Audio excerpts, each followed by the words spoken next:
ପିଲାମାନେ ଆଜି ଆମେ ବିପରୀତାର୍ଥ ଶବ୍ଦ ଦେଖିବା ହେଲା। କଣ କଣ ଲେଖା ହେଇଛି ସବୁ ତାର ବିପରୀତ କଣ ଅଛି ସେଇ ଶବ୍ଦଟା ଦେଖିବା ହେଲା। ଏଠି ଅଛି ଦିନ। ତାପରେ କଣ ହବ ବିପରୀତ ଅର୍ଥ? ଏଇ ଭିତରେ ଲେଖା ହେଇଛି ରାତ୍ରି। ତାପରେ ଖାଲ। ତାର ବିପରୀତ ଅର୍ଥ କଣ ହବ? ହଉ ଏଠି ଦୀପ ଲେଖା ହେଇଛି ହେଲା। ତାପରେ କମ୍ ବେଶୀ। କମ୍ ର ବିପରୀତ ଅର୍ଥ ହଉଛି ବେଶୀ।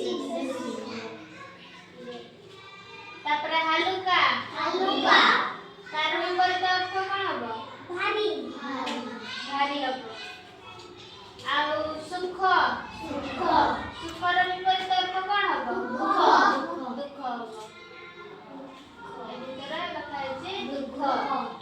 ତାପରେ ଆଲୋକର କଣ ବିପରୀତ ଅର୍ଥ ହବ? ଆଲୋକର ଅନ୍ଧାର। ଆଲୋକର ହଉଛି ଅନ୍ଧାର।